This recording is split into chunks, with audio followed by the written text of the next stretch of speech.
السلام عليكم ورحمة الله وبركاته، حبايب قلبي، ازيكم عاملين ايه؟ يا رب دايما في صحة وخير وسعادة. ايه رأيكم في الحاجة الجامدة دي؟ دي كالينولي بنعمله في البيت بطريقة سهلة وبسيطة. احلى صينية كالينولي ممكن تعمليها في البيت. هتشرفك لو في عزومة، ويبقى طبق جانبي كده تغيير من الحاجات اللي بنعملها، بيبقى طبق متغير كده غير الأصناف الموجودة. تيجي نشوف نعمل ايه. المقادير بتاعتنا سهلة قوي. كوباية لبن، كوباية دقيق، واتنين بيضة. تمام.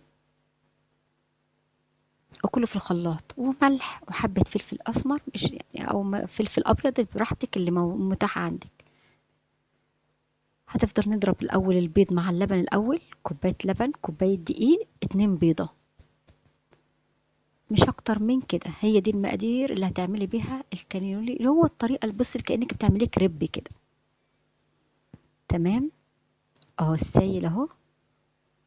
هوريكم طريقته بعد ما انا طحنته كله مع بعض وحطيت معاهم الدقيق، وضفت الدقيق بعد ما ضربت الاول البيض واللبن، ضفت الدقيق وبقي لا هو سايل قوي ولا هو تقيل قوي.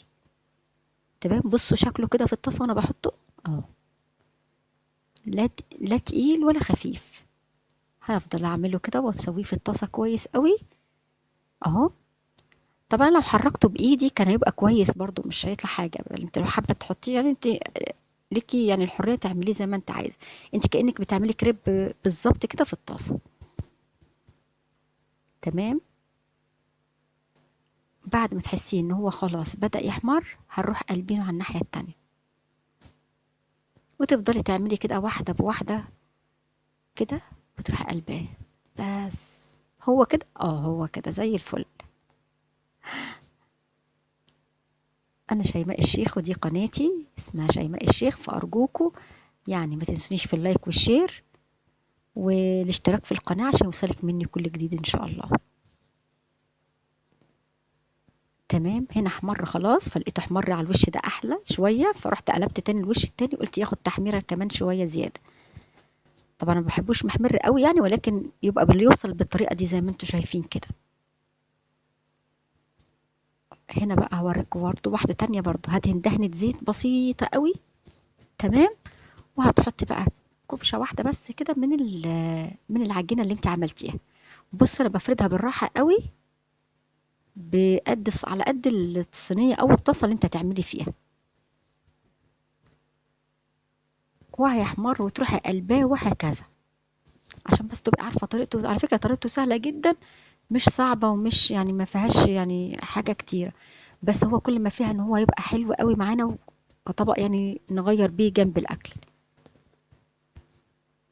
وطعمه تحفة تحفة تحفة وخطير. لذيذ جدا، هيعجبكم. أنا متأكدة لو جربتوه بالطريقة دي هيعجبكم جدا. هنا برضو نفس القصة، احمر الجنب ده قلبته، وبنفس القصة برضو هيحمر، هروح شايلاه. تمام. هنا بقى هعمل الصلصة بقى اللي انا بحطها. هنا كده معلقة توم مفروم. الصلصة دي احنا هنحطها على الوش بعد ما نعمل الكانيلولي ونحشيه باللحمة المفرومة. دي صلصة بنحطها على الوش. انا بحط التومة كده يا دوبك تكون يعني تشم النار كده. ما تحمرهاش، ما تحمريش التوم، لا احنا مش بنحمره. احنا بس يا دوبك بس بنديه يعني ايه، حاجة بسيطة كده، ونحط صلصة الطماطم على طول عليه. بس كده دي صلصة الطماطم اللي انا برشها على الوش كده على الصينية بعد ما ارش، وهوريكم طبعا الطريقة تبقى ازاي. دي الصلصة. في ناس بتحط له بشاميل، براحتك لو انت حابة تحطيه بشاميل براحتك، بس انا متعودة بحط له الصلصة، ما بحطلوش بشاميل. تمام. رشة ملح، رشة فلفل اسود، وبس على كده. خلاص كده الصلصة بتاعتي كانت جاهزة وزي الفل. وهبدأ اركنها، وتبدأ بعد كده تشوفي هتعملي ايه تاني. عشان المرحلة الجاية هيبقى تعصيج اللحم مفرومة، عشان هو مكوناته كلها واحدة واحدة انا بوريها لكم. تمام. هنا بقى كده خلاص هو استوى خلاص الصلصة كده وركنتها. هبدأ كده في اللحمة المفرومة بتاعتي. هنا زي ما انتم شايفين انا جبت الصينية بتاعتي، سبتها تسخن على النار سخنة سخنة قوي، من غير اي مادة دهنية، ولا تحطي زيت ولا سمنة ولا اي حاجة. حطي اللحمة المفرومة بتاعتك. ليه؟ اللحمة المفرومة كلها فيها دهون اكيد، يعني اغلبيتها بتبقى فيها دهون، فاحنا مش محتاجين اي دهون نحطها. فبس بصوا، هنا شوحتها، وبعد ما شوحتها حطيت البصل عليها. وحبة ملح وحبة بهارات وبابريكا وفلفل اسمر، وكده خلاص الخلطة بتاعتي بقت جاهزة.